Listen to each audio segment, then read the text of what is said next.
पाकिस्तान की आतंकी फितरत कभी नहीं बदलने वाली और ना ही ये बदलने वाली है, क्योंकि वहां के हुक्मरानों की कश्मीर पॉलिसी की वजह से। इमरान खान की तरह पाकिस्तान के नए प्रधानमंत्री शहबाज शरीफ ने भी कश्मीर पर अपना एजेंडा क्लियर कर दिया है कि वो यहां आतंकवाद को रोकने में कोई भूमिका नहीं निभाएंगे। लेकिन हैरानी की बात तो यह है कि पाकिस्तान के इस स्टैंड के बावजूद कश्मीर के कुछ नेता उससे संवाद की बात कर रहे हैं। ये नेता पाकिस्तान से बात करने की वकालत कर रहे हैं। देखिए कश्मीर से इस्लामाबाद तक कैसे आतंकवाद को इशारों इशारों में जायज ठहराने की कोशिश की जा रही है।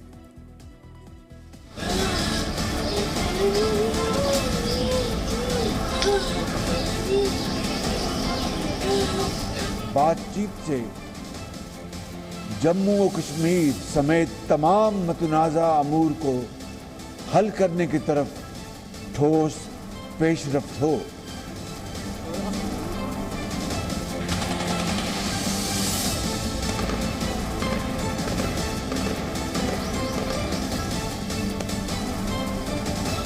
वाजपेयी जी ने इंसानियत के दायरे में इसको एड्रेस किया था, एक डायलॉग की पॉलिसी चली थी, उससे सिचुएशन बेहतर हो गई और खून खराबा बंद हो गया। That is the only solution.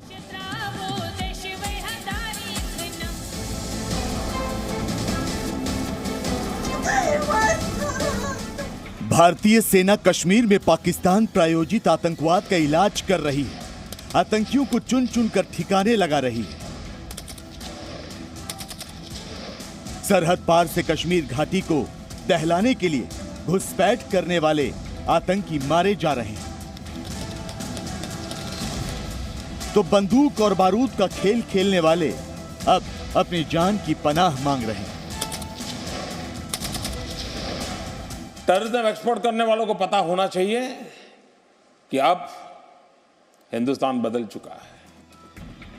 Modi की रणनीति और भारतीय सेना के शौर्य से पाकिस्तान की आतंक नीति आखिरी सांसें लेती नजर आ रही है, तो बौखलाहट में दहशत के दानव मासूमों का खून बहाने लगे हैं। लेकिन पाकिस्तान की बेशर्मी देखिए, एक तरफ तो वो आतंकियों की गोली से कश्मीरियत का कत्ल कर रहा है, तो दूसरी तरफ इसे धारा 370 की वापसी से जोड़कर संवाद की बात कर रहा है। भारत की जिम्मेदारी है कि 5 अगस्त 2019 के यकतरफा और गैर कानूनी इक़दामात को ख़त्म करे, ताकि बामकसद बातचीत से जम्मू और कश्मीर समेत तमाम मतनाज़ा अमूर को हल करने की तरफ ठोस पेशरफ्त हो। इमरान खान की ही तरह पाकिस्तान के नए वजीर आजम शहबाज शरीफ अपनी कुर्सी बचाने और आतंक के आकाओं को खुश करने के लिए कश्मीर में दहशतगर्दी से पल्ला झाड़ रहे हैं, संवाद से तमाम मुद्दों के समाधान की बात कर रहे हैं। और उससे भी हैरान करने वाली बात यह कि सियासत की बिसात पर अपने मोहरों को फिट करने के लिए कश्मीर के नेता पाकिस्तान के सुर में सुर मिला रहे हैं। कहने के लिए तो ये कहते हैं कि सारा कुछ नॉर्मल है, लेकिन कहाँ नॉर्मल है। पिछले दिनों कश्मीरी एक्ट्रेस अमरीन भट्ट की मौत पर अपना दुख जाहिर करने पहुंचे उमर अब्दुल्ला ने तो हद ही कर दी। उन्होंने न सिर्फ सुरक्षा बलों और जम्मू कश्मीर पुलिस के आतंकवाद विरोधी अभियानों पर सवाल उठाए, बल्कि यहां तक कह दिया कि कश्मीर में मारने के सिलसिले पर ब्रेक लगनी चाहिए।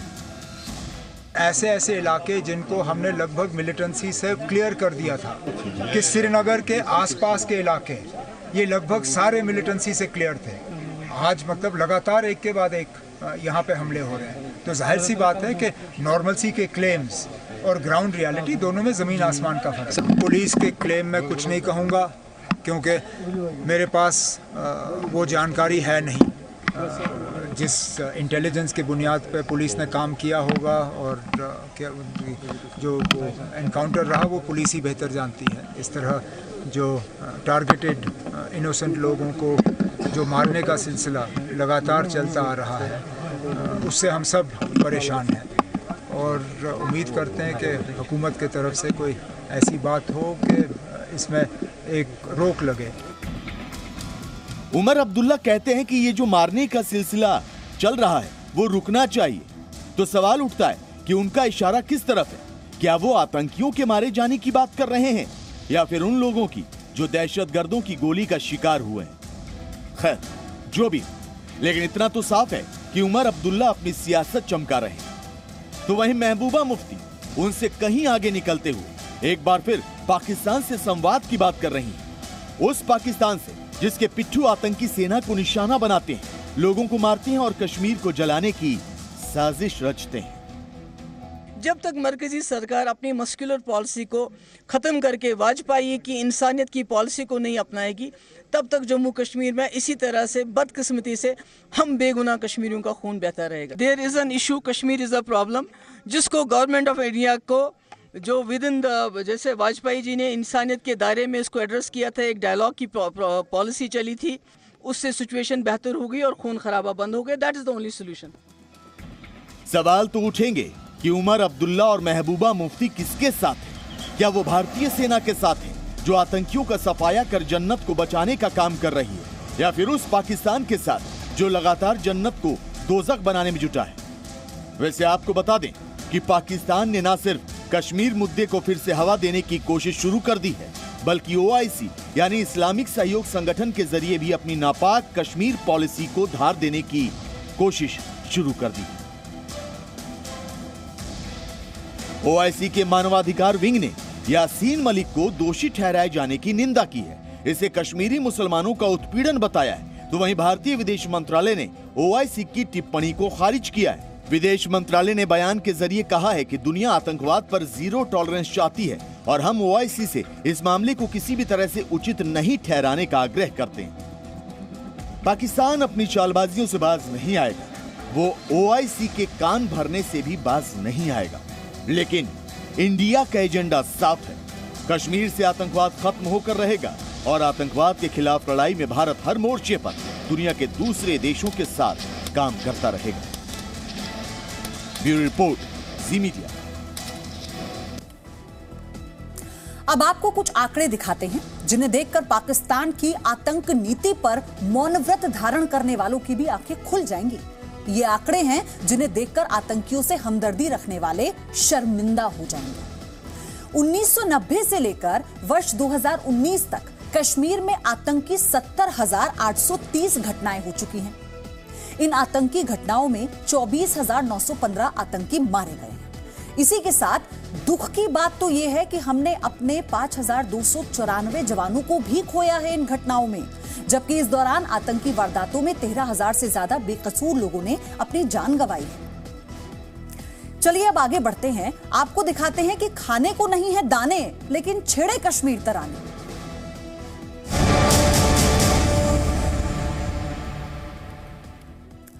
पाकिस्तान के प्रधानमंत्री शहबाज शरीफ को जम्मू कश्मीर से 370 हटाने की फिक्र है, यासीन मलिक की फिक्र है, नहीं फिक्र है तो पाकिस्तान की जनता की। पाकिस्तान में महंगाई ने रिकॉर्ड तोड़ दिया है। महंगाई दर 2 साल के सबसे ऊंचे स्तर पर है। दाल, चावल, रोटी और सब्जियां आम आदमी की थाली से कोसों दूर जा रही हैं। हालात यहां आ पहुंचे हैं कि पाकिस्तान भूखमरी की कगार पर पहुंच चुका है।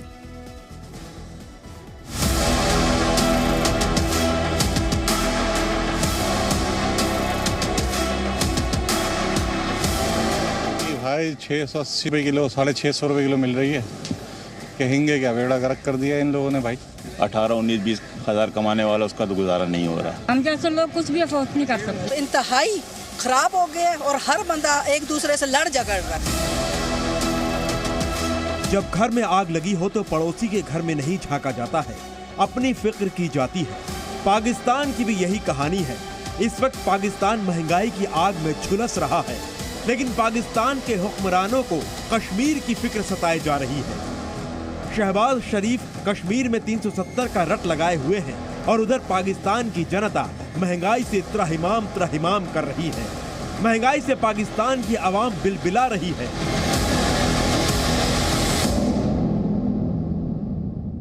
बहुत महंगाई है, क्या करे, कहाँ जावे। मैं तो कभी झप मार के मर जाऊंगी। एक जुमला और फिक्रा हम बचपन से हेडलाइंस में और खबरों में पढ़ते भी आ रहे हैं, आज भी वो था कि चीखें निकल गई। अच्छा, मेरा ये है कि एक तो जहन में एक आपका थोड़ा सा हम हर चीज़ इमेजिन करना शुरू हो जाते हैं ना, तो एक चीख के बाद एक जो आता है कि चकरा के गिर जाना, वो वाला सीन हो गया भाई। अब तो बहुत बुरा हाल हो गया। मतलब लोग अपने होशो हवास ही खो बैठे हैं। महंगाई जो है वो बिल्कुल आउट ऑफ कंट्रोल हो चुकी है। पाकिस्तान में खाने पीने की चीजों के दाम आसमान छू रहे हैं। लोग चाहे मुर्गे का गोश्त खाएं या किसी और का, जायका सिर्फ महंगाई का ही आ रहा है। पाकिस्तान में चिकन का गोश्त 670 रुपए किलो तक मिल रहा है। बीफ के दाम तो 900 रुपए प्रति किलो तक पहुंच चुके हैं। अफोर्ड नहीं कर सकते हम चिकन, जो तो बहुत महंगा है। बस थोड़ा ले लेंगे, यही हो सकता है, क्या कर सकते। पाकिस्तान की आवाम परेशान है, आखिर खाएं तो क्या खाएं। चिकन मटन छोड़कर सब्जी खरीदने जाते हैं तो सब्जियों की कीमतें भी 440 वोल्ट का करंट दे रही हैं। सब्जियों की कीमतों में 30 से 35% का इजाफा हुआ है। पाकिस्तान में 1 किलो प्याज की कीमत करीब 200 रुपए हो चुकी है। 1 किलो नींबू तो 1000 रुपए तक पहुंच गया है। टमाटर 80 रुपए किलो मिल रहा है, आलू 60 रुपए किलो और 1 किलो पनीर तो 904 रुपए में मिल रहा है। ये भाई 680 रुपए किलो, 650 रुपए किलो मिल रही है। कहेंगे क्या, बेड़ा गर्क कर दिया इन लोगों ने भाई।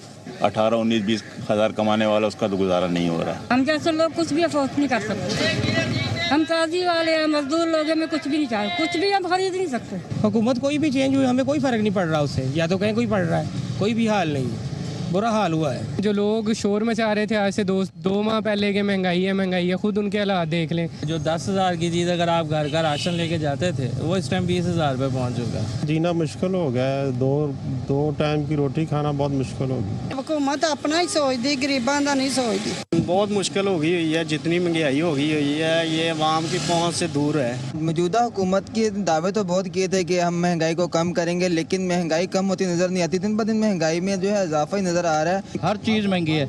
आज मैं 80 रुपए किलो टमाटर लेके आया हूँ, प्याज लेके आया हूँ। महंगाई उसी तरह है दिन ब दिन, और महंगाई इन लोगों की जो है इन लोगों ने बढ़ाई है। गरीब बंदे का, आम बंदे का जो है ना, बस जीना मुश्किल हो रहा है। पूरी मुल्क में बहुत ज्यादा महंगाई है। लोगों की सैलरी बढ़ नहीं रही है, लेकिन महंगाई रॉकेट की रफ्तार से ऊपर जा रही है। कई लोगों ने तो खाने में कटौती तक कर दी है। पहले तो 3 टाइम खाना खाते थे, वो अब 2 टाइम खाने लगे हैं। जरा सुनिए पाकिस्तान में खाने पीने की चीजों का रेट लिस्ट। 20 किलो आटे की बोरी में 200% का इजाफा हुआ है। 20 किलो आटा अब 1300 रुपए में मिल रहा है। 1 किलो बासमती चावल का दाम 155 रुपए है। 1 किलो चाय की पत्ती 1079 रुपए में मिल रही है। दूध 162 रुपए प्रति लीटर मिल रहा है। एक पैकेट ब्रेड 94 रुपए में मिल रहा है। एक अंडे की कीमत 16 रुपए, 1 किलो सेब 189 रुपए और 1 दर्जन केला 112 रुपए में मिल रहा है। Which were coming in 15,000 में अगर आप एक दिन का एक्सपेंडिचर एक मंथ का करे थे, and that is now 30,000। अब शादियों पे भी जाना हम लोगों ने कम कर दिया। पहले तो हम जाते थे हर जगह पे, मिलना मिलाना भी कम हो गया। जाते थे हम खाना खाने, एक आध दफ़ा हम चले जाते थे, हमारी इतनी बजट होता था, लेकिन अब नहीं होता। 1000 का पेट्रोल टंकी में डलवाते थे, हफ्ता निकल जाता था। अब 3 का भी डलवाएं तब भी नहीं, 5 दिन भी नहीं गुजरते। थोड़ा सा तो मिलता है ना, चीनी घी हर चीज़ ही महंगा हो गया। पाकिस्तान के नए प्रधानमंत्री शहबाज शरीफ और उनकी मंडली ने सत्ता पर काबिज होने से पहले आवाम को सब्ज बाग दिखाए थे। महंगाई को छू मंतर करने के सुनहरे ख्वाब दिखाए थे। यहाँ तक कि इमरान को सत्ता से बेदखल करने की अव्वल वजह महंगाई ही बताई थी। लेकिन सत्ता की बागडोर संभालने के बाद महंगाई कम करना तो दूर, पेट्रोल डीजल की कीमत में एक बार में 30 रुपए प्रति लीटर का इजाफा कर दिया। हद तो तब हो गई जब राष्ट्र के नाम पहले संबोधन में शहबाज शरीफ ने महंगाई का पूरा ठीकरा पिछली इमरान सरकार पर फोड़ दिया। दुनिया में पेट्रोल और डीजल की कीमतें आसमान को छू रही हैं। तेल पैदा करने वाले मुल्कों से लेकर तरक्की याफ्ता ममालिक समेत सब इस शदीद माशी सूरत हाल से दो चार हैं। लेकिन साबिक हुकूमत ने अपने सियासी फायदे के लिए सब्सिडी का ऐलान कर दिया, जिसकी कौमी खजाने में कोई गुंजाइश नहीं थी। हमने अपने सियासी मफाद को कौमी मफाद पर कुर्बान करना कौमी फ़र्ज जाना, क्योंकि ये फैसला पाकिस्तान को माशी दिवालियापन से बचाने के लिए नागुज़ीर था। महंगाई को लेकर शहबाज शरीफ भी बहानेबाजी पर उतर आए हैं, लेकिन जनता को बहाने नहीं, महंगाई से राहत चाहिए। अगर पेट्रोल महंगा हुआ तो हर चीज़ महंगी हो जाएगी। गरीब आदमी या तो लुटेरा बन जाएगा या खुदकुशी करेगा, क्यों? उसने अपने बच्चे पालने हैं। इस 30 रुपए कोई कम रेट नहीं है, बहुत ज़्यादा रेट है। कभी आज दिन इतना पेट्रोल महंगा नहीं हुआ। यही हमारी रिक्वेस्ट है, ये इसकी कीमत को फौरन वापस लिया जाए। पाकिस्तान भुखमरी के कगार पर पहुंच रहा है, जनता महंगाई की मार झेल रही है। इसलिए शहबाज शरीफ, कश्मीर की चिंता छोड़ो, अपना घर संभालो, जनता की भूख को मिटाओ, महंगाई पर लगाम लगाओ। Bureau report, C media. अब यहां वक्त है एक ब्रेक का। ब्रेक पर जाने से पहले आपको बता दें कि आज शाम 7:30 बजे देखना मत भूलिएगा, न अलकायदा न ISIS, अमेरिका का सबसे बड़ा दुश्मन बंदूकबाज सुपर पावर। अमेरिका की सरकार ने अपने नागरिकों की सुरक्षा के लिए जिन बंदूकों को जरूरी माना था, अब वही बंदूकें अमेरिका के लिए जी का जंजाल बन चुकी हैं। जंग के मैदान में अमेरिका के जितने सैनिकों की मौत 250 साल में नहीं हुई, उससे ज्यादा लोगों को अमेरिका के सिरफिरे बंदूकबाजों ने पिछले 50 साल में मार दिया है। अब अमेरिका की सरकार लोगों के हाथों से बंदूक छीनना चाहती है, लेकिन हथियारों का सियासी और कारोबारी खेल इतना बड़ा हो चुका है कि अमेरिका के राष्ट्रपति भी बेबस नजर आ रहे हैं।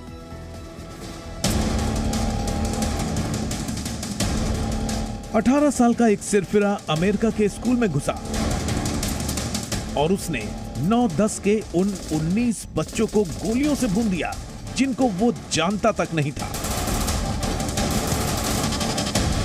टेक्सास राज्य के युवाल्डे शहर के स्कूल में कोहराम मचाने वाले उस सनकी ने 2 दिन में एक ही दुकान से 2 राइफल और 300 कारतूस खरीदे, लेकिन किसी ने ये पूछना जरूरी नहीं समझा कि 18 साल के उस युवक को इतने हथियारों की जरूरत क्या है।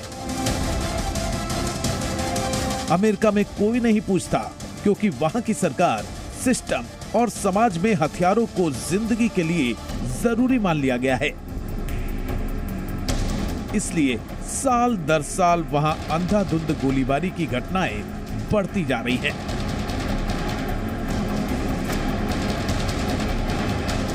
कभी किसी शॉपिंग मॉल में कत्लेआम होता है,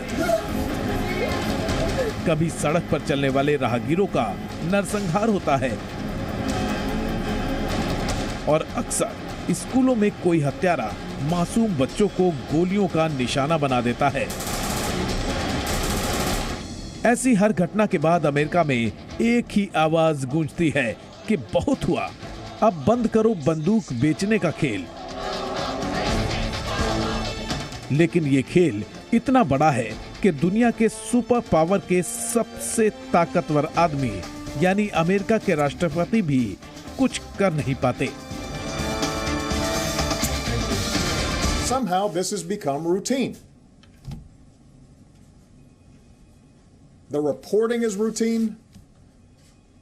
My response here at this podium ends up being routine. Texas के स्कूल में 19 बच्चों और 2 टीचर्स की हत्या के बाद भी अमेरिका में गन कल्चर खत्म होने की आवाज बुलंद हुई, तो एक बड़ा और ताकतवर समूह ये समझाने में जुट गया कि ऐसी घटनाओं के बावजूद लोगों के पास बंदूक होना जरूरी है। The elites who dominate our culture tell us that firearms lie at the root of the problem. By elites, I refer to some of the most powerful politicians and their allies in the media, the leaders of the largest corporations and many of the most famous celebrities, and those who echo and amplify them. Their resources are limitless. Their megaphone is enormous. And their voice can be deafening. Such people can afford an indulgent ideology that ignores reality, as is so often the case. Furthest from the halls of power, are the most dependent on the ability to defend themselves. For millions of Americans, the right to keep and bear arms is not theoretical, it's not abstract.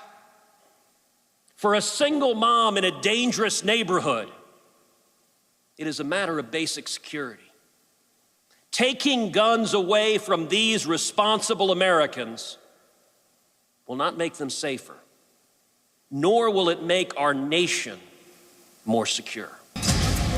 America में बंदूकबाजों की वकालत करने में भी पूर्व राष्ट्रपति Donald Trump पीछे नहीं हैं। उनकी दलील है कि बुरे लोग तो हथियार छोड़ेंगे नहीं, इसलिए बेहतर यही है कि उनका मुकाबला करने के लिए अमेरिका में अच्छे लोगों को भी हथियार रखने दिया जाए। But even if every decent and honest American gave up their guns, the criminals would never give up theirs, and they never will. They're never going to give up theirs. They would wreak havoc like never before in our country. The fact is, there will always be sick and demonic souls who wish to harm the innocent and see malice triumph over good. Going to have that. But the existence of evil in our world is not a reason to disarm law-abiding citizens who know how to use their weapon and can protect a lot of people. The existence of evil is one of the very best reasons to arm law-abiding citizens. हालांकि Trump ने ये नहीं बताया कि अच्छे लोगों की पहचान कैसे की जाए, और वो भी उस अमेरिका में जहां लगभग 20% लोग मानसिक बीमारियों का इलाज करा रहे हैं, और मानसिक बीमारियों की चपेट में आए लोगों के साथ सबसे बड़ा खतरा यही होता है कि उनके मन में सिर्फ मरने और मारने का ही ख्याल आता है। वो या तो आत्महत्या करने के बारे में सोचते हैं या फिर लोगों की हत्या करने के बारे में। इसमें खतरनाक बात यह है कि अमेरिका में जितनी आबादी है उससे लगभग 1.25 गुना ज्यादा बंदूकें लोगों के हाथों में हैं। इन बंदूकबाजों में कब किसके सिर पर खून सवार हो जाए, इसका अंदाजा लगा पाना असंभव है। यही वजह है कि अमेरिका में पिछले 50 साल में गोलीबारी की घटनाओं में लगभग 15 लाख लोग मारे जा चुके हैं। इतनी मौतें तो अमेरिका के 250 साल के इतिहास में जंग के मैदान में भी नहीं हुई। अगर अच्छे लोगों का मतलब कोई पुराना क्रिमिनल रिकॉर्ड ना होना ही है, तो टेक्सास में जिस युवक ने स्कूल में अंधाधुंध गोलीबारी की, उसका भी कोई आपराधिक रिकॉर्ड नहीं था। अमेरिका के लोगों और वहां की सरकार सबको मालूम है कि जब तक वहां दुकानों में आलू प्याज की तरह किसी को भी बंदूक, पिस्तौल और राइफलें बेचने का धंधा बंद नहीं हुआ, तब तक बेगुनाहों का कत्लेआम बंद नहीं होगा।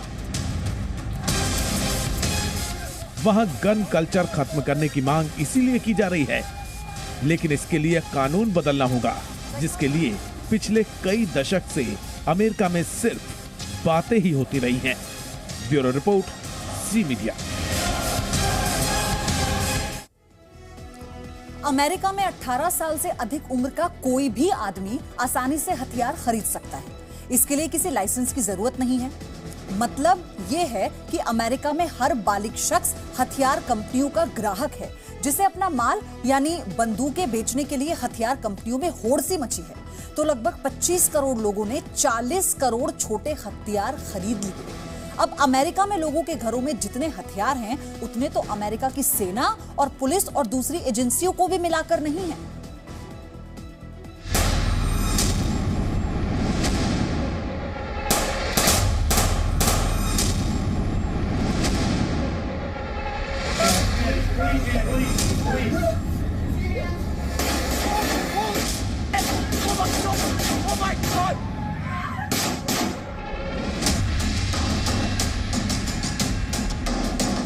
अमेरिका में हथियार रखना लोगों की जरूरत है, शौक है, सनक है, या फिर इसके पीछे हथियार बनाने वाली कंपनियों की मार्केटिंग की कोई रणनीति है? इस सवाल पर वहां कोहराम मच गया है।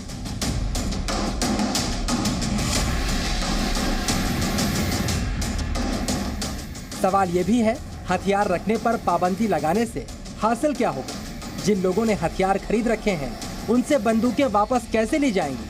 अमेरिका की सेना, पुलिस और दूसरी एजेंसियों की बेबसी ये है कि उनसे 100 गुना ज्यादा हथियार आम लोगों के पास हैं, जिन्हें बंदूकों से खेलने की बुरी लत लग चुकी है।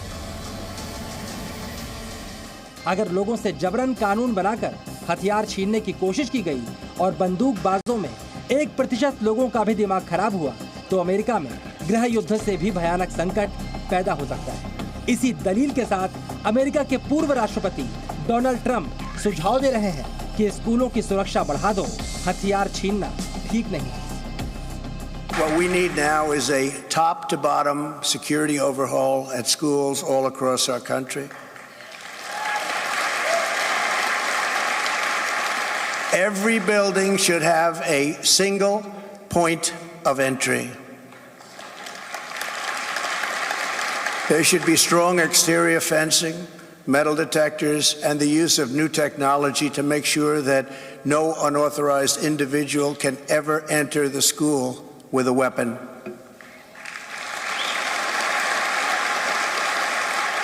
No one should ever be able to get anywhere near a classroom until they have been checked, scanned, screened, and fully approved.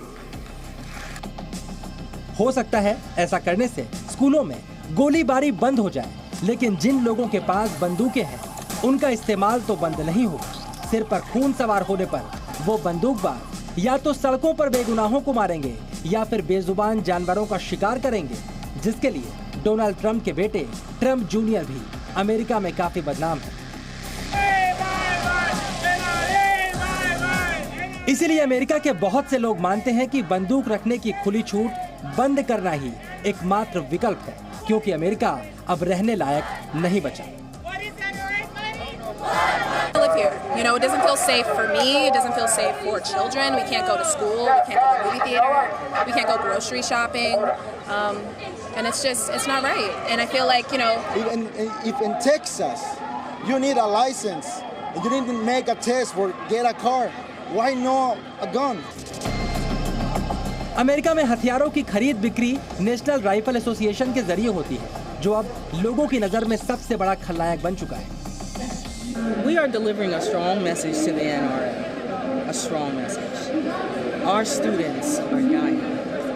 We just lost 19 beautiful children and 2 teachers who had dedicated their lives to teaching. My question to them and to our policymakers is, when are you going to put our children? America के लोगों का आरोप है कि सरकार और नेता हथियारों के सौदागरों के दबाव में गन कल्चर को बढ़ावा दे रहे हैं, और इसमें सबसे बड़ा मोहरा नेशनल राइफल एसोसिएशन को ही माना जा रहा है। अमेरिका में NRA यानी नेशनल राइफल एसोसिएशन की स्थापना 1871 में हुई थी। NRA को ही अमेरिका में कानूनी तौर पर यह जिम्मेदारी दी गई है कि वो लोगों को हथियार चलाने और हथियारों के सुरक्षित इस्तेमाल के बारे में ट्रेनिंग देगा।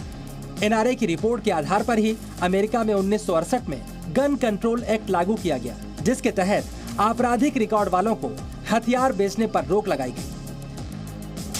लेकिन सार्वजनिक जगहों पर बेवजह गोलीबारी करके लाखों लोगों की जान लेने की घटनाओं के बावजूद NRA ने हथियारों की खुली बिक्री बंद करने की सिफारिश कभी नहीं की। अमेरिका के राष्ट्रपति जो बाइडेन भी मौजूदा हालात के लिए NRA को ही कटघरे में खड़ा कर रहे हैं, जिसका सालाना अधिवेशन भी टेक्सास की घटना के बाद शुरू हुआ। It's not about the convention. What is inappropriate is that the leadership of the National Rifle Association has proven time and time again that they are contributing to the problem of gun violence, not trying to solve it. They represent the interests of the gun industry, the gun manufacturers, who are marketing weapons of war to young adults. They don't represent gun owners who know that we need to take action. And it's shameful that the NRA and their allies have stood in the way of every attempt to advance measures that we all know will save lives from gun violence. Measures that we know would keep weapons of war out of the hands of people who are terrorizing our communities. So that is what matters, and it is shameful. America में अब लड़ाई बंदूकबाजों और सरकार के बीच नहीं है, बल्कि ये लड़ाई अमेरिका की सरकार और हथियार कारोबारियों के बीच है। दुनिया की आबादी में अमेरिका की हिस्सेदारी सिर्फ 4% है, जबकि आम लोगों के पास दुनिया में जितने हथियार हैं उनमें 46% अमेरिकी नागरिकों की हिस्सेदारी है।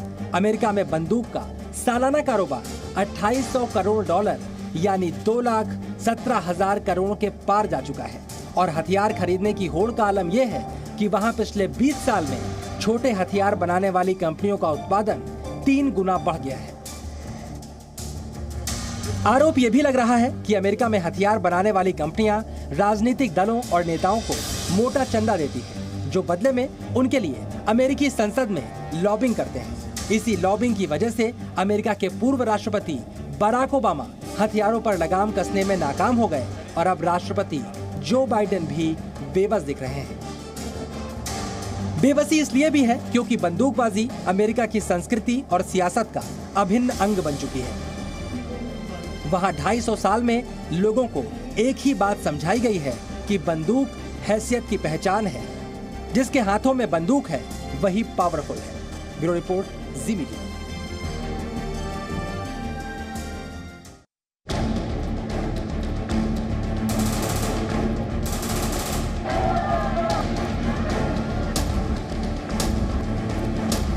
दुनिया का सबसे पुराना लोकतंत्र अमेरिका अब गणतंत्र में तब्दील हो चुका है। टेक्सास के स्कूल में मासूम बच्चों के नरसंहार का मातम अब जनाक्रोश में बदल चुका है, लेकिन इससे हालात बदलने की उम्मीद नहीं, क्योंकि हर बार की तरह इस बार अमेरिका की रिपब्लिकन पार्टी बंदूक को समस्या की जड़ मानने के लिए तैयार नहीं। Republican Party is within a vise-like grip of the NRA. They do whatever the NRA tells them that they should do. What the American people want is for NRA to stand for not relevant anymore in American politics. And Madam President, you may have noticed that when they aren't offering thoughts and prayers to distract from their inaction, many of my Republican colleagues focus on the motives of the shooters instead of focusing on the obvious common denominator. They talk about the real villain being mental illness and say nothing of the fact that we are a nation suffocated by firearms. Republican party पर gun culture को बढ़ावा देने का आरोप नया नहीं है, लेकिन ऐतिहासिक सच्चाई ये है कि अमेरिका में बंदूक रखने की पैरवी करने के लिए डोनाल्ड ट्रंप जो दलील दे रहे हैं, उसकी शुरुआत डेमोक्रेटिक पार्टी ने की थी। अमेरिका में 4 जुलाई 1776 को लोकतंत्र की शुरुआत हुई थी और तभी अमेरिका की सरकार को यह जरूरी लगा कि लोगों को अपनी रक्षा के लिए हथियार रखने की छूट दी जाए। वजह यह थी कि अपनी आजादी के लिए अमेरिका के लोगों को ब्रिटेन के खिलाफ लंबी लड़ाई लड़नी पड़ी थी। आजादी के बाद अमेरिका की सरकार को शक था कि ब्रिटेन की सेना निहत्थे लोगों को अपने हथियारों से डरा सकती, इसलिए मुकाबला करने के लिए अमेरिका के लोगों के पास भी हथियार होने चाहिए। इस बात की सबसे ज्यादा पैरवी करने वाले नेताओं में डेमोक्रेटिक पार्टी के जेम्स मैडिसन भी थे, जो बाद में अमेरिका के 4थे राष्ट्रपति बने। माना जाता है कि अमेरिका में हथियार रखने की छूट देने की एक वजह रंगभेदी मानसिकता भी थी। ब्रिटेन से आजाद होने के बाद भी अमेरिका की सत्ता लगभग 200 साल तक श्वेत लोगों के हाथों में ही थी, जिन्होंने अश्वेतों को आम नागरिकों वाले अधिकार तक नहीं दिए थे। शुरुआत में अमेरिका की सत्ता, वहां के उद्योग और समाज पर गोरों का दबदबा था, इसीलिए हथियार भी उन्हीं के हाथों में थे, जिनका इस्तेमाल अश्वेत अमेरिकियों की आवाज दबाने के लिए ही होता था। मार्टिन लूथर किंग जूनियर ने जब 1960 के दशक में रंगभेद विरोधी आंदोलन छेड़ा, तो उन्होंने खुद बताया था कि वो अपनी जान दांव पर लगा रहे हैं। Like anybody, I would like to live a long life. Longevity has its place, but I'm not concerned about that now. Martin Luther king junior की शहादत के बाद अमेरिका में अश्वेत नागरिकों को अधिकार तो मिले, लेकिन तब तक बंदूक वहां के लोगों की जरूरत के बजाय आदत बन चुकी थी। दूसरे विश्व युद्ध के बाद अमेरिका और सोवियत संघ में शीत युद्ध शुरू हुआ, जिसमें हथियारों की होड़ ने भी अमेरिका के आम लोगों की इस सोच को मजबूत किया कि जिनके हाथ में हथियार है वही सुपर पावर है। लोगों की इस सोच का हथियार बनाने वाली कंपनियों ने पूरा फायदा उठाया। अमेरिका में हथियारों की मार्केटिंग उसी तरह होने लगी मानो ये लोगों की रोजमर्रा की जरूरत की चीज है।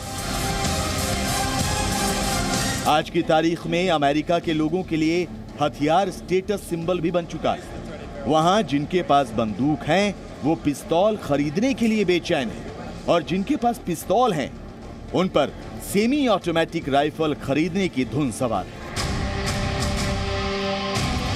अमेरिका में हथियार अब जरूरत के बजाय एडिक्शन यानी लत बन चुका है, जिसमें बहुत बड़ी भूमिका माफिया की भी है।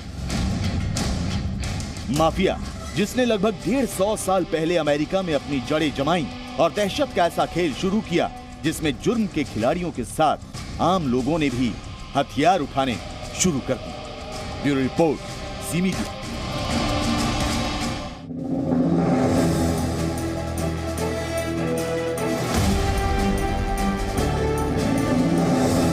Presenting B News app, available on Google Play and App Store. Download it now.